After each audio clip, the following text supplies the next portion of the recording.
আমি রান্না করে সবাইরে খাওয়াই। অবশ্যই আম্মা। মাকে পাম দিতেছো না, যাতে সকালের রান্নাটা প্রতিদিন মা করে দেয়।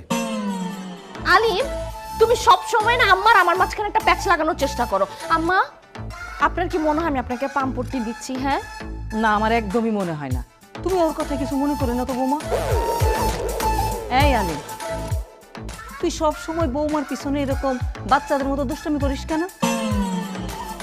তার থেকে একটা কাজ কর না, ঘরে একটা বাচ্চা কাচ্চা নিয়ে আয়।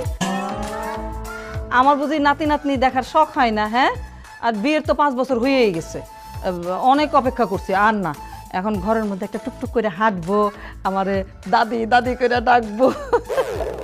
তোমার যদি এতই দাদি ডাক শুনতে ইচ্ছা করে, ভয়েস রেকর্ডারে দাদি বলে রেকর্ড করে রাখবা। যখনই শুনতে ইচ্ছা করবে 1000 বার করে শুনবা, প্রবলেম সলভড। ইয়ার কি মারতেছিস আমার সাথে? না, আমি সিরিয়াসলি বলতেছি।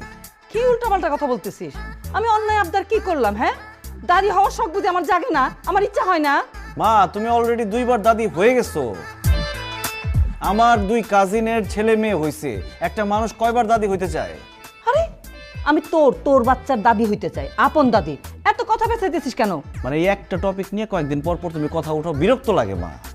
আমরা যে একটু ভালো আছি, সুখে আছি, এটা তোমার ভালো লাগতেছে না? মানে বিয়ের একমাত্র উদ্দেশ্য কি বাচ্চা নেয়া? পৃথিবীর সবাই যদি বাচ্চা নেওয়া শুরু করতো, পৃথিবী আর পৃথিবী থাকতো না, পৃথিবী সুইচ পার্ক হয়ে যেত। এই টপিক নিয়ে আর কোনো কথা বলতে ইচ্ছা করতেছে না। আলিম, তুমি এত রিঅ্যাক্ট কেন করতেছো? আম্মা তো ঠিক কথাই বলছে। তুমি তো বলবাই, তুমি সকালবেলা ঘুম থেকে উঠে চলে যাও অফিসে, সব কাজ করতে হয় মাকে। আর যদি বাচ্চা কাচ্চা নাও, তাহলে তো তোমাকে